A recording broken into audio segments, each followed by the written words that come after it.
सिद्धाणं तगणमोगणगराणम्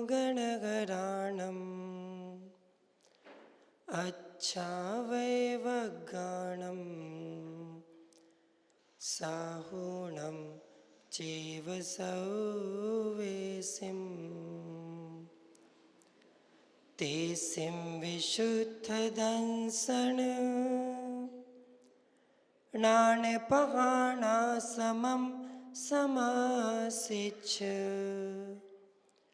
उवसंपयामि सम्मं जत्थो निम्वाण संपत्ति जत्थो निम्वाण संपत्ति। जय बोलिए वर्तमान शासन नायक देवाधिदेव 1008 श्री महावीर भगवान की, द्वादश संगमय जिनवाणी माता की, परम पूज्य महामना प्रथमाचार्य चारित चक्रवर्ती आचार्य और 108 श्री शांति सागर जी महाराज की। साधु नहीं ये चलते फिरते तीर्थ समान है, गुरुवर्धमान सागर जी को मेरा शत शत प्रणाम है, शत शत प्रणाम है।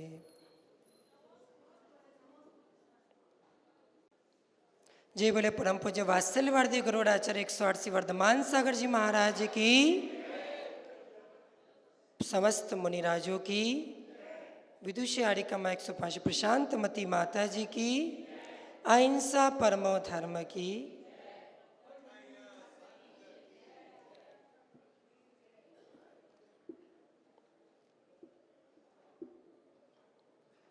एक पावन पवित्र बनाने वाले पर्व की यात्रा हमारे बीच में चल रही है।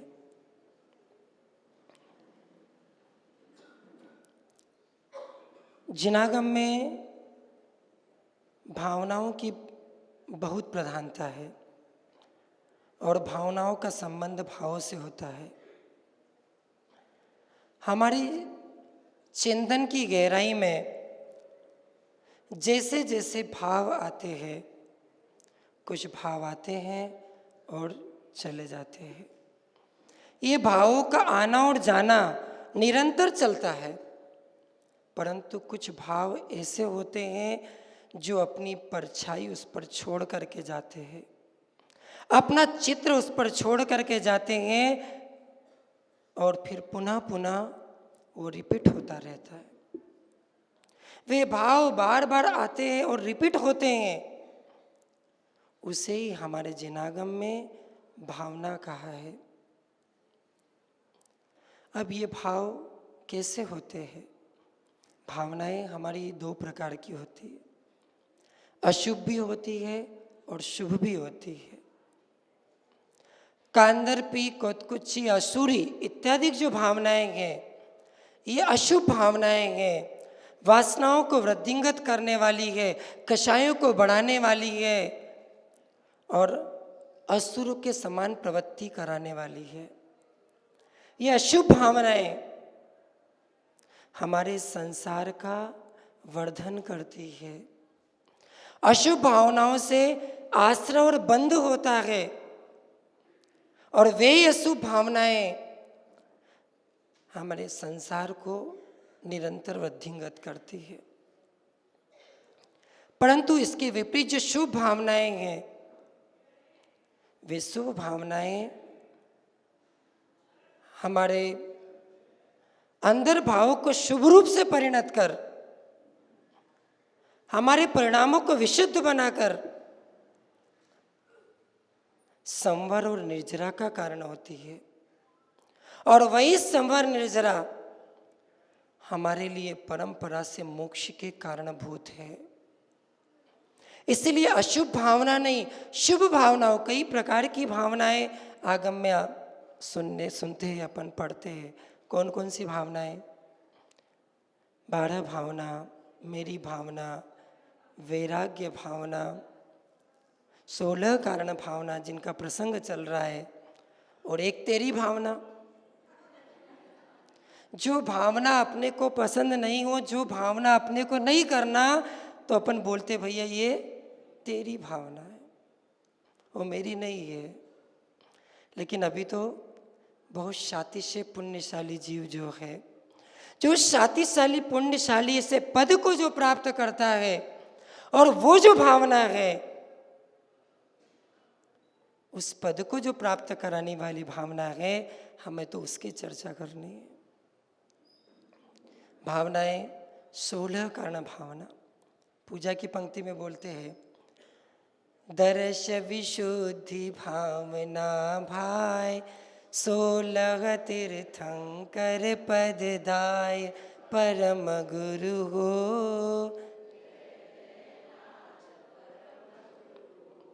दर्शन विशुद्धाधिक जो 16 कारण भावनाएं हैं, किसको प्राप्त कराने वाली है?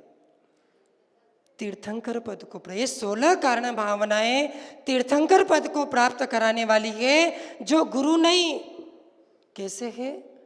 परम गुरु है। ऐसे परम गुरु के पद को प्राप्त कराती है।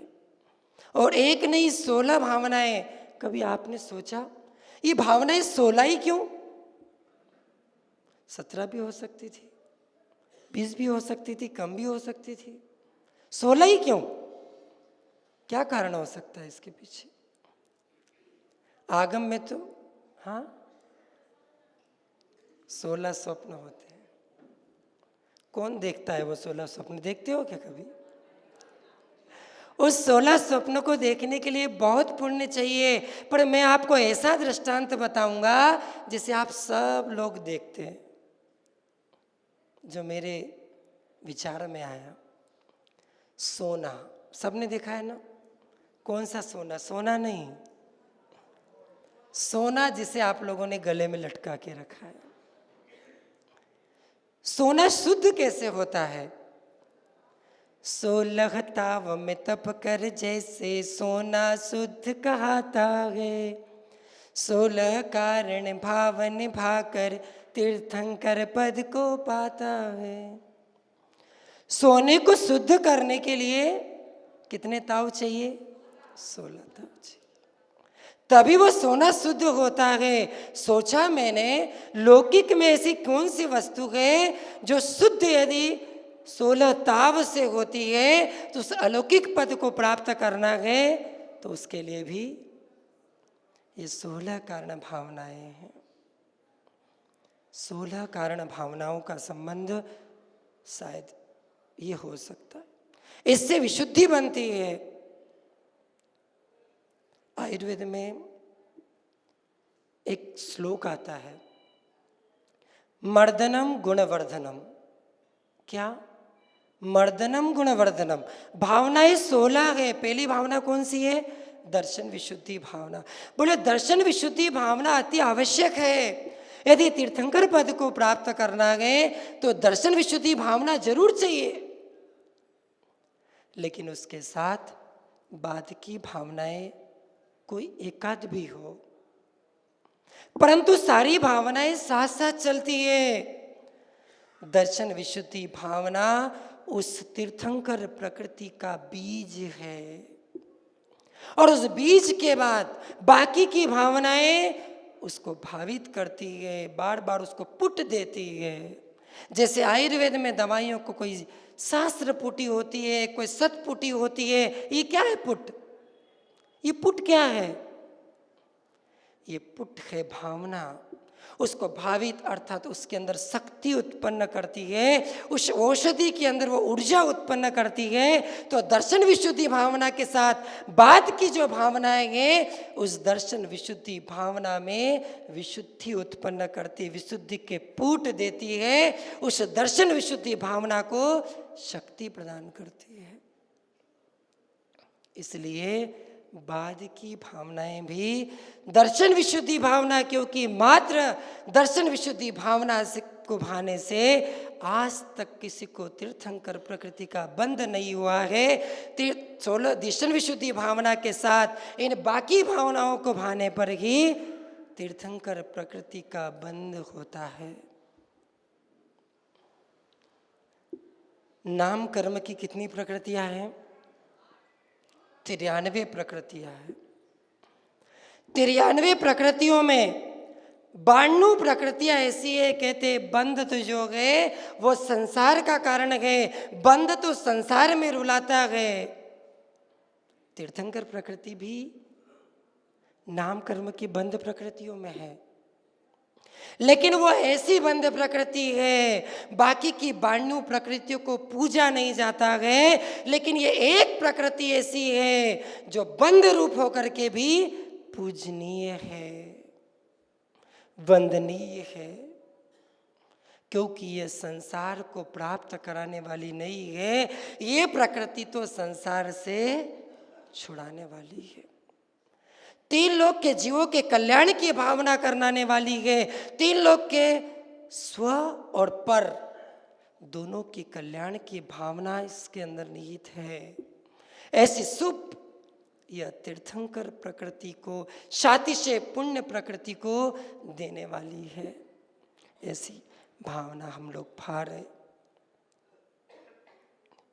मंत्र का निर्माण करना हो तो मन की विशुद्धि चाहिए, मंत्र का उच्चारण करना हो तो वचन की शुद्धि चाहिए, और यदि मंत्र की परीक्षा करना हो तो काय की विशुद्धि चाहिए, और यदि मंत्र में शक्ति ऊर्जा उत्पन्न करना हो तो भावनाओं की विशुद्धि चाहिए।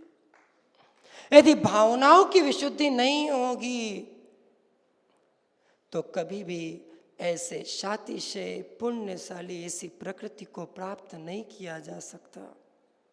ऐसी शातिशय पुण्य प्रकृति को हमें बांधने का पुरुषार्थ हम रोज कर रहे। दर्शन विशुद्धि भावना के साथ साथ बाकी भावनाओं को रोज सुन रहे ना। आचार्य भगवान के मुख से सभी माता जी लोग, सभी लोग इन 16 कारण भावनाओं को प्रतिदिन अपने को प्रतिदिन विशुद्धि की ओर अपन बढ़ रहे, और बार बार उन भावनाओं को भाते भाते मर्दनम, बार बार मर्दन घोटते रहे। आचार्य भगवान का पावन सानिध्य और उनके पावन सन्निधि में, उनके चरण में बैठ करके हम इन भावनाओं को सुन रहे, और ऐसा शातिशयशाली पुण्य अर्जित करें कि गुरुदेव आपके चरणों में बैठ करके इन भावनाओं को सुन रहे, ऐसा अवसर मिल जाए, हमारे अंदर ऐसी विशुद्धि उत्पन्न हो जाए। एक दिन ऐसा हो जाए आपके चरणों में बैठ करके हम उन भावनाओं को भाने लग जाएं, तभी तो सार्थक है, तभी तो हमारे सुनना सार्थक है। आखिर ये क्यों 16 प्रतिदिन अलग अलग भावनाओं को अपन सुन रहे हैं?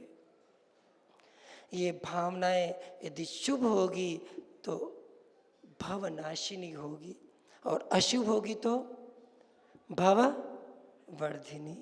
इसलिए शुभ भावनाओं से अपनी आत्मा को भावित करना। आज कौन सा दिन है? मार्ग प्रभावना का दिन। अब अपन इसकी बात करते हैं। मार्ग प्रभावना कौन से नंबर की भावना है?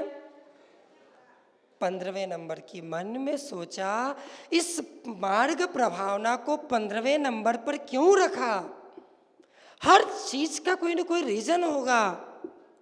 15वें नंबर पर क्यों रखा इसे?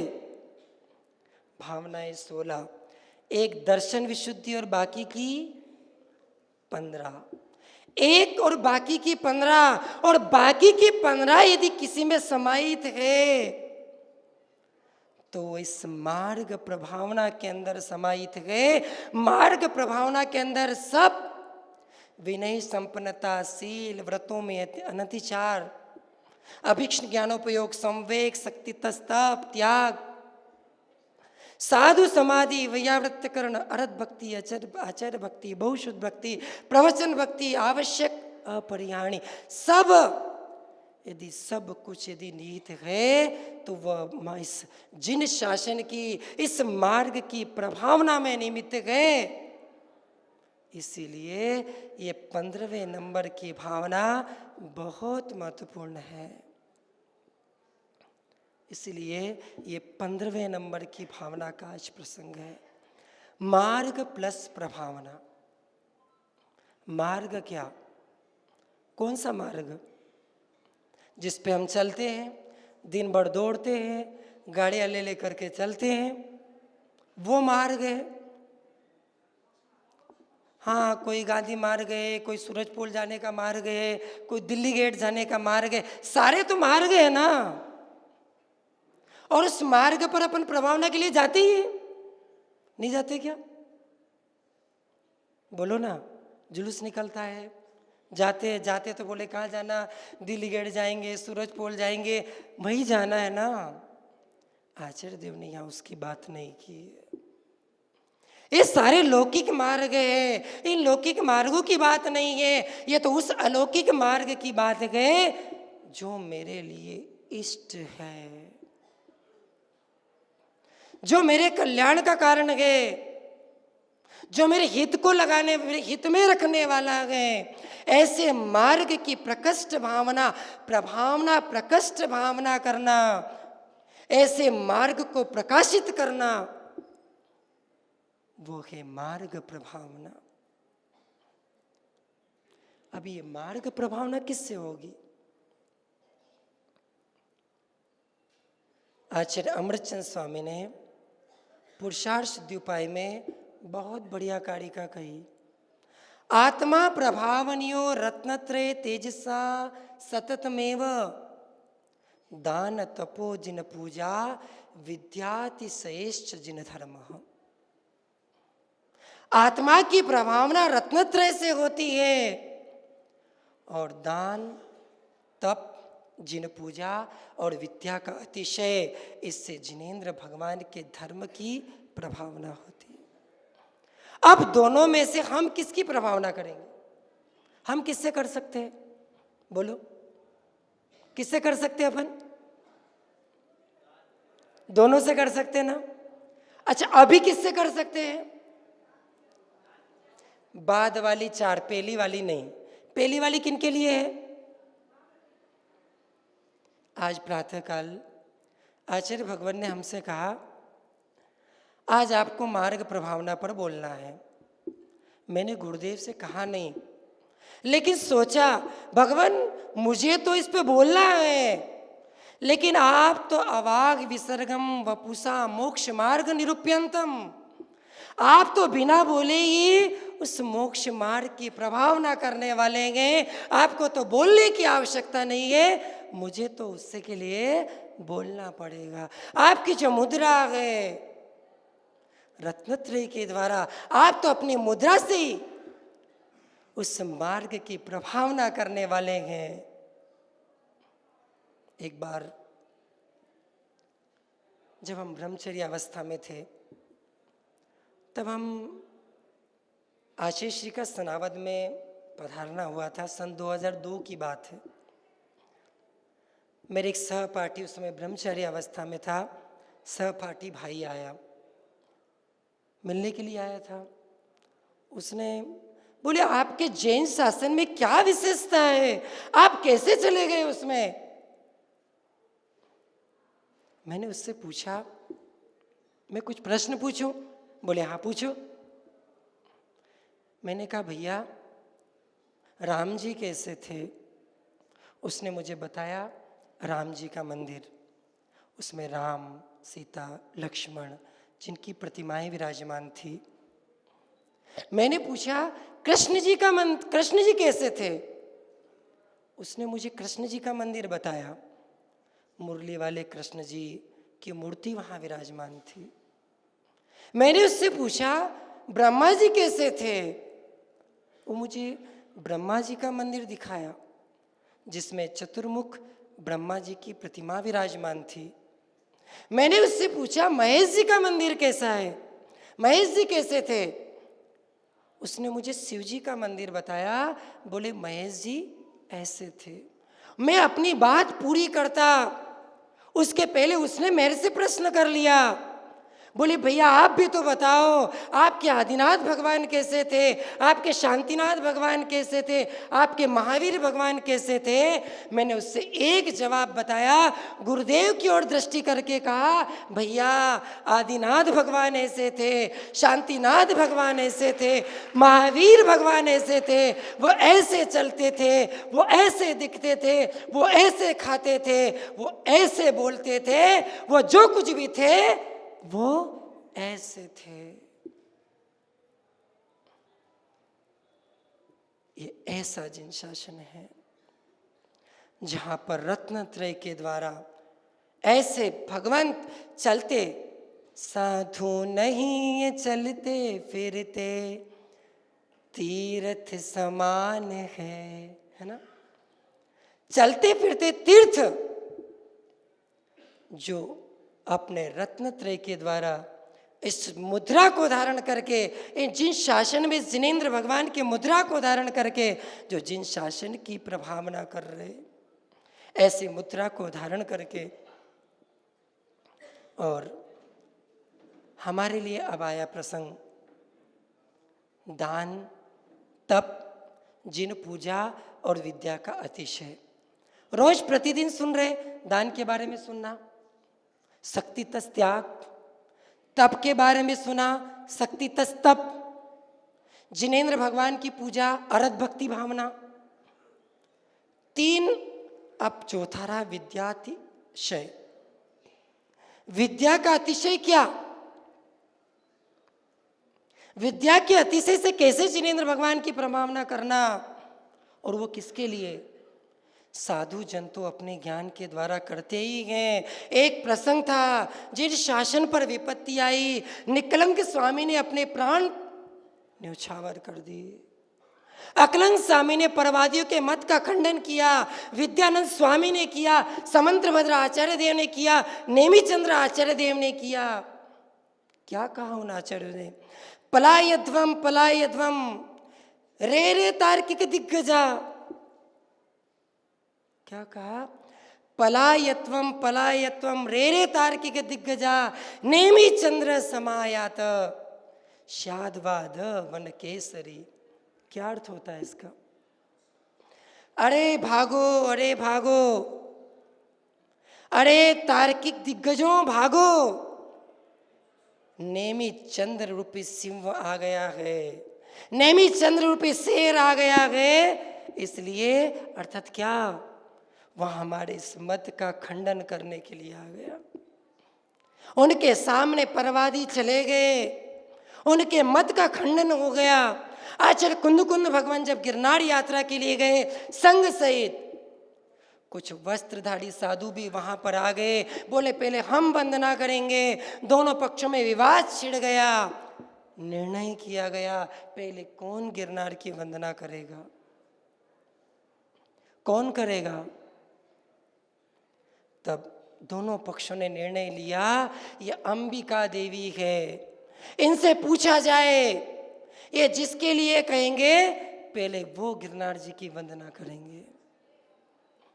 और बहुत प्रयास किया उन वस्त्रधारी साधुओं ने, अंबिका देवी के बार बार सामने बोला पहले कौन वंदना करेगा, पहले कौन वंदना करेगा, लेकिन अंबिका देवी की आवाज नहीं निकली। कुंद स्वामी ने जैसे ही पिच्छिका उठाई और अंबिका देवी के सिर पर रखी, और उसके मुख से वचन निकल गए, आदि दिगंबरा, आदि दिगंबरा, सत्य पंथ निर्ग्रंथ दिगंबरा। सबसे पहले जो निर्ग्रंथ गए, सबसे पहले जो दिगंबर गए, वे सबसे पहले वंदना करेंगे। और जिन शासन की अपूर्व प्रभावना हुई, हमारे आचार्य भगवंतों ने अपने प्राण प्रण से, चारित चक्रवर्ती आचार्य भगवान ने दिल्ली के चौराहे पर खड़े हो गए। उस वायसराय अंग्रेज शासन ने कहा दिगंबर मुद्रा आगे नहीं जा सकते, खड़े हो गए, आगे नहीं जाना, पीछे नहीं जाना, उसे झुकना पड़ा। हे दिगंबर संत, आप जहाँ जाना हो आप चले जाओ, आपके लिए कोई बंधन नहीं है। उन्होंने कितना त्याग, कितना तपस्चरण, कितना समर्पण जिन शासन के प्रति रत्नत्रय के द्वारा, अपने तप के द्वारा कितने उपवास, लगभग 10,000 के लगभग उपवास किए अपने जीवन में। तप के द्वारा, उपसर्गों में अपने जीवन को कितना सहिष्णु बनाया, कष्ट सहिष्णु बना करके उन्होंने जिन शासन की प्रभावना की। अपन तो क्या करते हैं, साधुओं को लेकर के जाते हैं, जुलूस निकलता है, बड़े बड़े नारे लगाते हैं, जैन साधु देख लो। आगे क्या बोलो ना, क्या बात है, जैन साधु देख लो, त्याग करना सीख लो। बोलते तो हैं, साधु को दिखा करके बोलते हैं, लेकिन एक बार अपने को भी दिखाओ, एक बार अपने को भी तो दिखाओ, हम क्या है।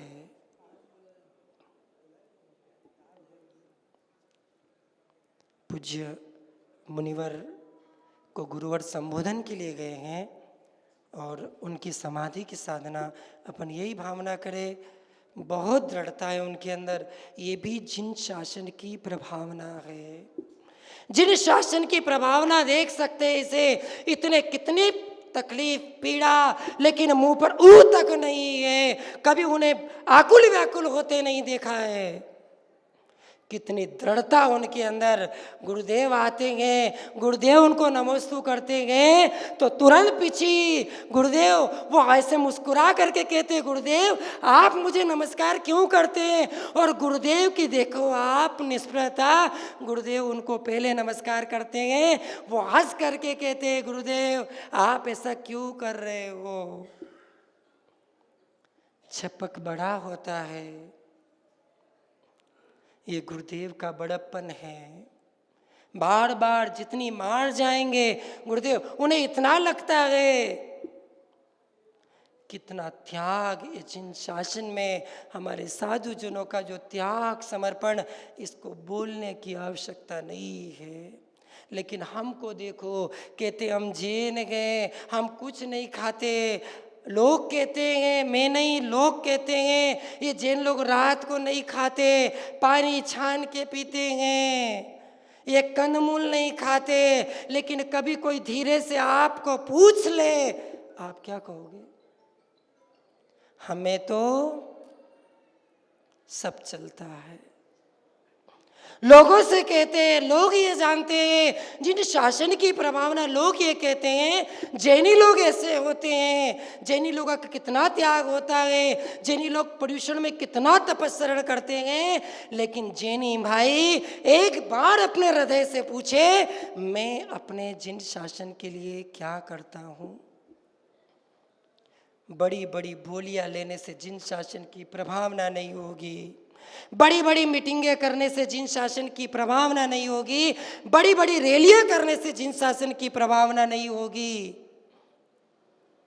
मेरे अंतरंग में जब तक त्याग, तपस्या और गुरुओं के प्रति बहुमान और उसको लेने की, उस रत्नत्रय को धारण करने की भावनाएं, उनके प्रति भक्ति भावना जब अंतरंग में जब जगेगी, तब वह उस मार्ग को भाने की यथार्थ भावना होगी, तब हमारे लिए मार्ग सही होगा। गुरुदेव का आगमन हुआ नहीं, लेकिन आज का ये मंगलमय पावन दिन, इसीलिए हमारे दिगंबर संत, इसलिए कहा जाता है संत ना होते तो जल जाता संसार। ये कब तक होंगे संत? संत कब तक होंगे? ये पंचम काल गए, आज हमारा साथी से पुण्य गए। उन महामना आचार्य भगवान चारी चक्रवर्ती आचार्य शांति सागर जी महाराज जी का अपने ऊपर परम पुण्य, परम कृपा है उनकी, कि जिससे अपने को ये आज निर्ग्रंथ साधु का विचरण दिखाई दे रहा है। और ये इस पंचम काल के अंत तक, पंचम काल के अंत 3 वर्ष 8.5 माह शेष रहेंगे इस पंचम काल के, तब तक भावलिंगी निर्ग्रंथ दिगंबर साधु के दर्शन होंगे, नियम से होंगे। जब पंचम काल का अंत आएगा। वीरांगज मुनिराज, सर्वश्री आरिका, अग्निल श्रावक और पंगुसी श्राविका, ये चार ऐसे भव्य जीव उस समय होंगे। और उस समय जब कल की उन मुनिराज के हाथ से टेक्स में उनके हाथ का ग्रास मांगेगा, वे मुनिराज अवधि ज्ञानी होंगे, वे जान जाएंगे अब पंचम काल का अंत आ गया। अब से धर्मात्मा नहीं होंगे, अब से धर्म नहीं होगा। उसी समय वे चारों बुला करके, वे वीरांगज मुनिराज उन तीनों को बुला करके कहते हैं, अब अपनी आयु मात्र 3 दिन शेष है, अब धर्म का ह्रास होने वाला है, अब इस धरती पर धर्मात्मा नहीं होंगे। और वे समाधि मरण करके सौधर्म स्वर्ग में चारों ही उत्पन्न होते हैं।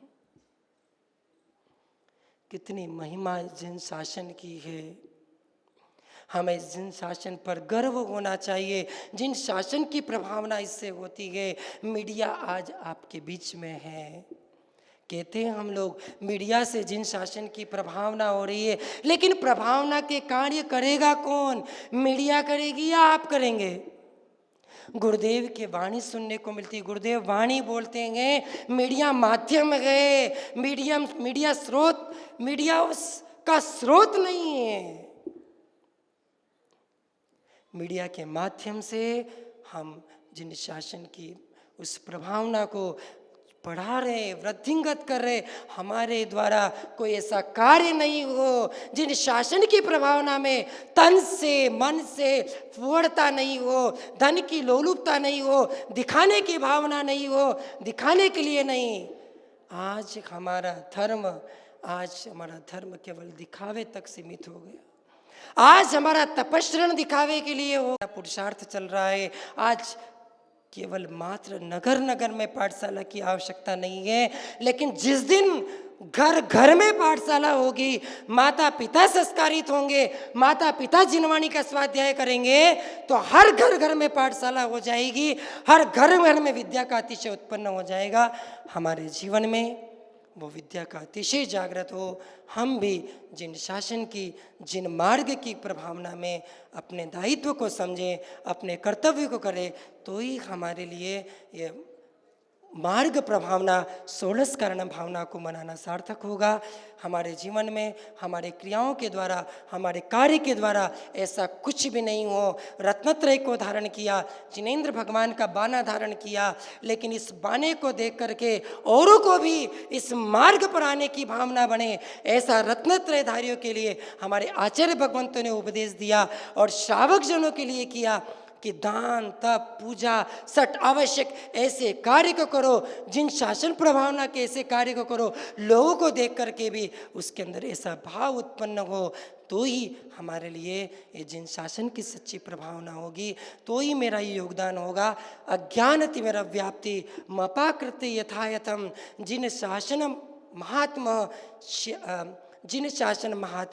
स्यात् प्रभावना, प्रकाशा स्यात् प्रभावना, अर्थात यथायोग्य मेरे द्वारा जितनी भी मेरी शक्ति सामर्थ्य है, आचार्य समंत भद्रदेव ने रत्नकट शावकाचार्य में कह दिया, जितनी शक्ति सामर्थ्य है अपनी शक्ति सामर्थ्य के अनुसार से जिन शासन की प्रभावना मेरे द्वारा हो, इन्हीं मंगल भावनाओं के साथ गुरु आचार्य भगवान 108 से वर्धमान सागर जी महाराज की